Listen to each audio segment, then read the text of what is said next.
அனைவருக்கும் வணக்கம். இந்த வீடியோவில் வட்டார கல்வி அலுவலரின் ஆண்டாய்வு அறிக்கையின் போது எண்ணும் எழுத்தும் திட்டம் 1 to 5 ஏஎல்எம் திட்டம் 6, 7, 8 வகுப்பறையில் முன்னேற்பாடாக நாம் மேற்கொள்ள வேண்டிய செயல்பாடுகள் என்னென்ன என்பதை குறித்து விரிவாக பார்க்க போகிறோம். அதுக்கு முன்னாடி நம்ம சேனலை நீங்கள் இப்போ தான் ஃபஸ்ட் டைமாக பார்க்குறீங்கன்னா மறக்காமல் சப்ஸ்கிரைப் பண்ணிக்கோங்க, லைக் பண்ணிக்கோங்க. நாங்கள் அப்போ தான் எப்போ வீடியோ போட்டாலும் உடனுக்குடன் உங்கள் நோட்டிஃபிகேஷன் வந்து சேர்ந்துடும். நெக்ஸ்ட் பார்த்தீங்கன்னா பள்ளியில் பராமரிக்கப்படும் பதிவேடுகள் விவரம் கொடுத்துருக்காங்க. இதை பற்றி ஏற்கனவே வீடியோ போட்டாச்சு. இந்த பதிவேடுகள்லாம் உங்கள் பள்ளியில் இருக்கா அப்படிங்கிறத நீங்கள் செக் பண்ணிக்கோங்க.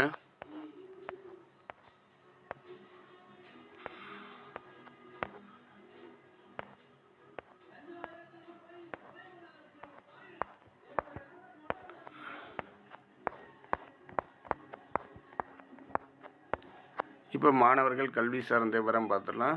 இதில் எண்ணும் எழுத்தும் திட்டம் 1 முதல் 3ஆம் வகுப்பு மாணவர்களுக்கு என்னென்ன கொடுத்துருக்காங்க அப்படின்னு பார்க்கலாம். நம்ம ஆசிரியர் தயார் நிலையில் என்னென்ன வச்சுருக்கேன்னா, ஃபஸ்ட்டு பாடங்களுக்குரிய களங்கள் வகுப்பறையில் சரியான முறையில் அமைக்கப்பட்டுள்ளதா அப்படின்னு கேட்டிருக்காங்க. நம்ம அந்த களங்களை சரியான இடங்களில் ஒட்டி அதற்குரிய பொருளை அந்த இடத்துல வச்சுருக்கணும். 2, ஆசிரியர் கையேடு முறையாக பயன்படுத்தப்படுகிறதா. அடுத்து 3, மாணவர்களின் கல்வி நிலை பதிவேடு பயன்படுத்தப்படுகிறதா.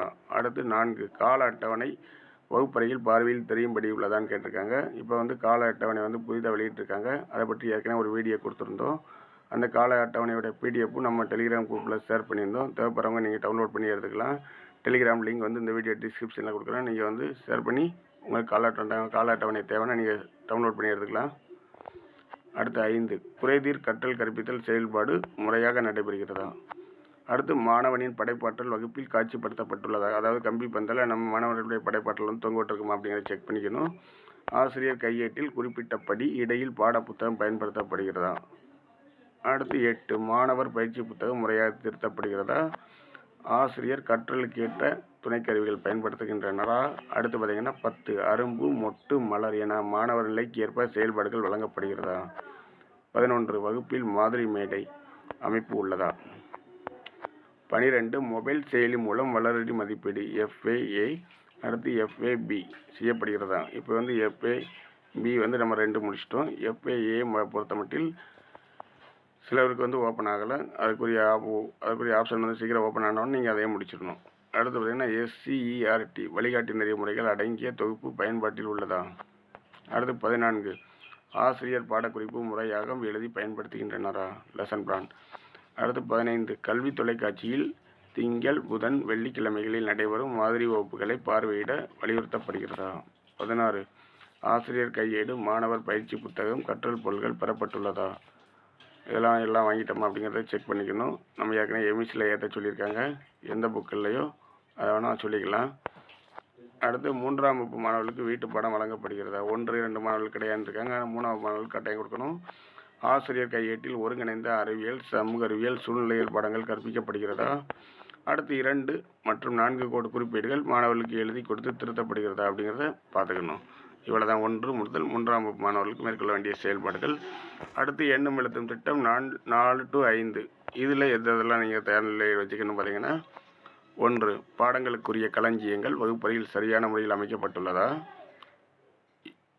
2வது, ஆசிரியர் கையேடு முறையாக பயன்படுத்தப்படுகிறதா. அடுத்து மாணவர்களின் கல்வி நிலை பதிவேடு பயன்படுத்தப்படுகிறதா. 4, கால அட்டவணை வகுப்பறையில் பார்வையில் தெரியும்படி உள்ளதா. 5, மாணவர்களின் படைப்பாற்றல் காட்சிப்படுத்தப்படுகிறதா. இது காமனாக இந்த கால அட்டவணை எல்லாமே காமனாக நாங்கள் போட்டுக்கலாம். நம்ம கம்மி பந்தல் அது மாதிரி மாணவர்கள் படைப்பாற்றல் 1லேருந்து 5 வரைக்கும் எல்லாருக்குமே கம்மி பந்தல் போகணும். இது எல்லாருக்கும் தெரிஞ்சதான். அடுத்து 6, குறைதீர் கற்றல் கற்பித்தல் செயல்பாடு முறையாக நடைபெறுகிறதா. 7, ஆசிரியர் கற்றலுக்கேற்ற துணைக்கருவிகள் பயன்படுத்துகின்றனரா. 8, ஆசிரியர் பாடக்குறிப்பு முறையாக எழுதி பயன்படுத்துகிறாரா. 9, ஆசிரியர் கையேட்டில் குறிப்பிட்டபடி இடையில் பாடப்புத்தகம் பயன்படுத்தப்படுகிறதா. 10, மொபைல் செயலி மூலம் வளரடி மதிப்பீடு FAB செய்யப்படுகிறதா. இப்போ FAB நம்ம ஏற்கனவே 2 முடிச்சிட்டோம். FAA அதுக்கு சில பேருக்கு ஓப்பன் ஆகலை. ஓப்பன் ஆனோன்னு அதையும் முடிச்சிடணும். அடுத்து 11, கட்டுரை குறிப்பேடுகள் மாதம் 1 வீதம் முறையாக எழுதி திருத்தப்படுகிறதா. ஒரு மாதத்துக்கு ஒரு கட்டுரை எழுதினா போதுமானது. அதை எழுதி நம்ம திருத்திருக்கணும். ஆசிரியர் கையேடு மாணவர் பயிற்சி புத்தக விவரம் அவ்வளோதான். அடுத்து கற்றல் பொருட்கள் பெறப்பட்டுள்ளதான்னு கேட்டிருக்காங்க. தமிழ் கட்டுரை எண்ணிக்கை, ஆங்கில கட்டுரை எண்ணிக்கை, கையெழுத்து எத்தனைன்னு கொடுத்துருக்காங்க. கையெழுத்து பயிற்சி குறிப்பேடுகள் முறையாக திருத்தப்படுகிறதா. சரி, இப்போ 1லேருந்து 5ஆம் வகுப்பு வரை உள்ள செயல்பாடுகள் என்ன அப்படிங்கிறத பார்த்தாச்சு. அடுத்து 6, 7, 8 ALM திட்டம் வகுப்பு 6, 7, 8. 1. மாணவர்கள் சிறு குழுக்களாக பிரிக்கப்பட்டுள்ளதா? 2. மாணவர்கள் படைப்பாற்றல் காட்சிப்படுத்தப்பட்டுள்ளதா? 3. ALM படிநிலைகளின்படி பாடம் நடத்தப்படுகிறதா? 4. குறைதீர் கற்றல் கற்பித்தல் நடைபெறுகிறதா? 5. துணைக்கருவிகள் தேவையான அளவு பயன்படுத்துகின்றனரா? 6. வளர்வரி மதிப்பீடுகள் முறையாக நடத்தப்படுகிறதா?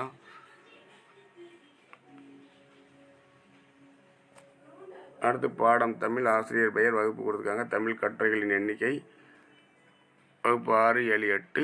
ALM படி ஆசிரியர் பாடக்குறிப்பு எழுதுகிறாரா? 8. 6, 7, 8 வகுப்பு 6, 7, 8 வகுப்பு மாணவர்கள் தமிழ் பாடத்திற்கு பாடக்குறிப்பீடை எழுதுகிறார்களா? மன வரைபடத்துடன் எழுதுகிறாங்களா அப்படிங்கிறத பார்த்துக்கோங்க. ஆசிரியர் தமிழ் பாடத்திற்கான குறிப்பீடுகள் திருத்தப்பட்டுள்ளதா என்பதையும் செக் பண்ணிக்கோங்க. அடுத்து ஆங்கிலத்துக்கு கொடுத்துருக்காங்க. ஆசிரியர் பெயர், வகுப்பு அதே தான். ஆங்கில கட்டுரைகளின் எண்ணிக்கை அதில் என்ன கொடுத்துருந்தாங்களோ அதே தான் கொடுத்துருக்காங்க. ALM திட்டத்தின்படி ஆசிரியர் பாடக்குறிப்பு எழுதுகின்றாரா?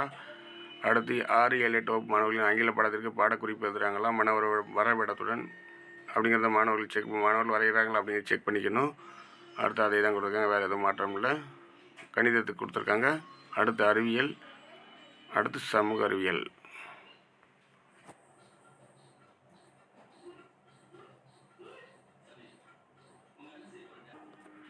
அடுத்து அரசு நிதியுதவி பெறும் பள்ளிகளில் என்னென்னலாம் இருக்குன்னு பார்த்தீங்கன்னா, பள்ளி தாளாளர் பெயர், பள்ளி அங்கீகார எண்ணும் நாளும், நிரந்தரம் தற்காலிகம், தமிழ் வழி மற்றும் ஆங்கில வழி பாடங்கள் நடத்த அனுமதி பெறப்பட்டுள்ளதா? அடுத்து ஆம் எனில் ஆணை வரம், கட்டிட உறுதி சான்று என்னென்ன சான்று வைத்திருக்குன்னு கொடுத்துருக்காங்க. A சான்று, B சான்று, C சான்று, கட்டிட உரிமைச் சான்று, தீயணைப்பு சான்று, சுகாதாரச் சான்று, பள்ளி நிர்வாகக்குழு ஒப்புதல் என்னும் நாளும், நிர்வாகக்குழு தலைவர், உறுப்பினர்களின் எண்ணிக்கை, கூட்டம் நடைபெற்ற நாள், தாளாளர் நியமனம் செய்யப்பட்ட நாள், பள்ளி வேலை நாட்கள் பட்டியல் தாளாளர் மூலம் தயார் நிலையில் செய்யப்பட்டதா? அடுத்து வட்டார கல்வி அலுவலரிடம் ஒப்புதல் பெறப்பட்டதா? இல்லை எனில் பள்ளி கல்வித்துறை நாள்காட்டி பயன்படுத்தப்படுகிறதா? பள்ளியின் ஒட்டுமொத்த செயல்பாடுகள் நிலை, நன்று, திருப்தி, முன்னேற்றம் தேவை. இதை பற்றி குறிப்புகள் கொடுத்துருக்காங்க. அவ்வளோதான், எல்லாமே பார்த்தாச்சு. இந்த வீடியோ உங்களுக்கு கண்டிப்பாக யூஸ்ஃபுல்லாக இருக்கும். நம்ம சேனலுக்கு இந்த வீடியோ உங்களுக்கு யூஸ்ஃபுல்லாக இருந்தால் நம்ம சேனலுக்கு மறக்காமல் லைக் பண்ணுங்கள், சப்ஸ்கிரைப் பண்ணுங்கள், உங்கள் ஃப்ரெண்ட்ஸ்க்கு ஷேர் பண்ணுங்கள். நெக்ஸ்ட் வீடியோவில் புதிய ஒரு வீடியோவுடன் சந்திப்போம். Thank you teachers.